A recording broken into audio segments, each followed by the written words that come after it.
श्री गुरुदेव दत्त. तुम्हा सर्वांचं माझ्या दैवी कृपा या यूट्यूब चॅनलवर मनापासून स्वागत आहे. आज आपण जाणून घेणार आहोत की दत्तगुरूंचे नामस्मरण कसे करावे. दत्तात्रेय भगवान हे त्रिमूर्तींचे स्वरूप मानले जातात. ब्रह्मा, विष्णू आणि महेश यांचे एकत्रित तेज म्हणजे दत्तप्रभू. दत्तगुरूंची कृपा मिळवण्यासाठी सर्वात सोपा आणि प्रभावी मार्ग म्हणजे नामस्मरण. नामस्मरण म्हणजे केवळ जप किंवा मंत्रोच्चार नाही, तर नामस्मरण म्हणजे मन, चित्त आणि श्वास यांना शुद्ध करण्याची एक आध्यात्मिक प्रक्रिया आहे. दत्तगुरूंच्या नावात अनंत शक्ती, संरक्षण आणि ज्ञान सामावलेले आहे. म्हणून नामस्मरण योग्य रीतीने केले तर जीवनात शांती, समाधान आणि आंतरिक बळ प्राप्त होते. आता आपण जाणून घेऊया नामस्मरण म्हणजे काय. नामस्मरण म्हणजे ईश्वराचे नाव मनापासून श्रद्धेने, भावनेने व सातत्याने घेणे. श्री दत्तप्रभू, श्रीपाद श्रीवल्लभ, श्री नृसिंह सरस्वती, श्री स्वामी समर्थ अशी कोणतीही स्वरूपे मनात धरून त्यांचे नाव आठवत राहणे.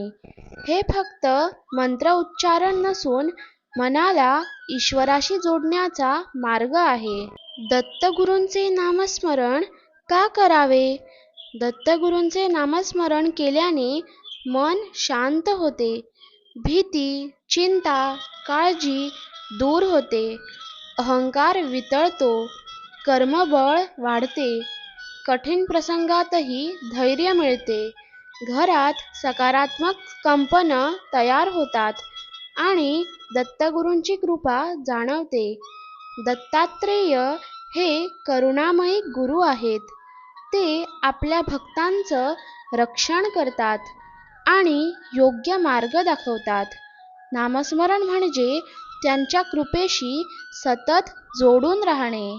आता आपण नामस्मरण करण्याची योग्य पद्धत जाणून घेऊया. 1. शुद्ध मनाने सुरुवात करा.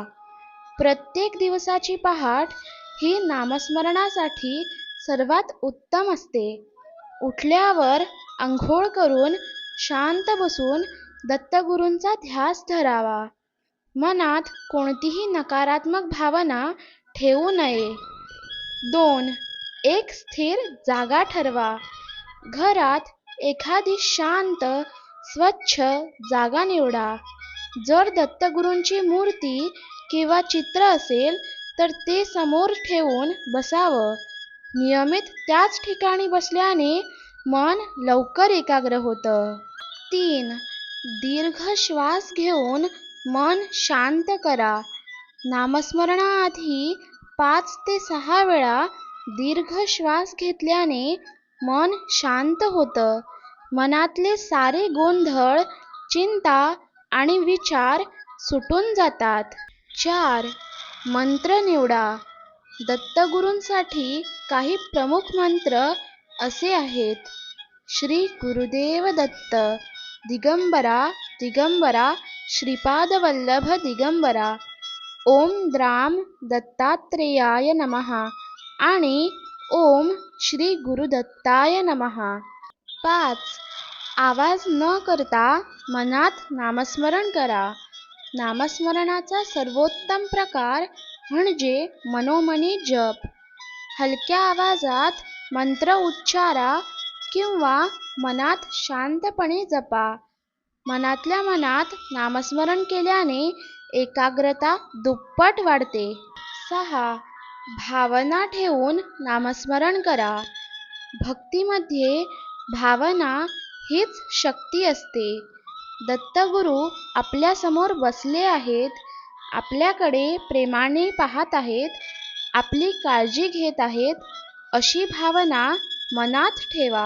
नामस्मरण फक्त काही मिनिटे बसून करण्याचा विषय नाही. नामस्मरण म्हणजे दिवसभर चालणारी एक साधना आहे. चालताना, स्वयंपाक करताना, प्रवासात, झोपण्यापूर्वी सतत नामस्मरण करावे. जिथे मन रिकामे होते तिथे दत्तप्रभूंचे नाव आपोआप येऊ द्यावे.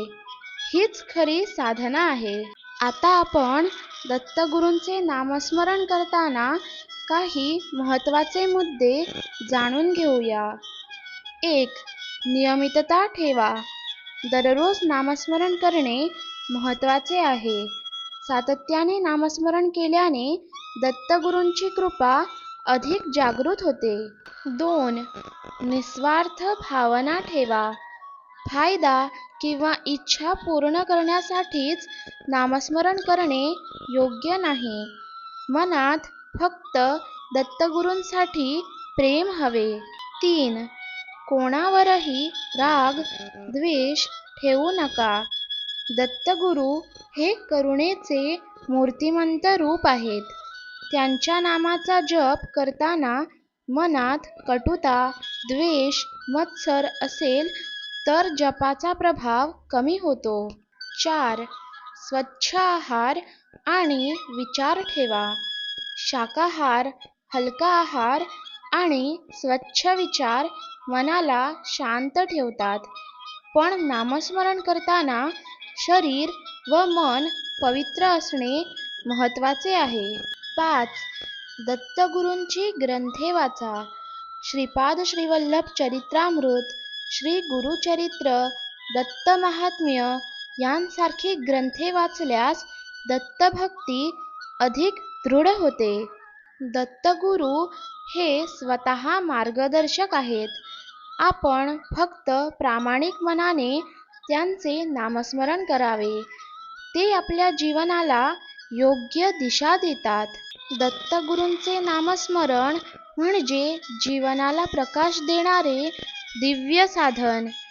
वेळ नसतानाही फक्त काही मिनिटे दत्तगुरूंचे नामस्मरण केले तरी मन प्रसन्न होते. महत्त्वाचे म्हणजे नामस्मरणात सातत्य, श्रद्धा आणि भाव असावा. दत्तगुरूंची कृपा नेहमीच भक्तांवर असते. आपण फक्त त्यांच्या नामाशी स्वतःला जोडून ठेवायचे. तुम्हाला हा व्हिडिओ आवडला असेल तर लाईक, शेअर आणि सबस्क्राईब नक्की करा.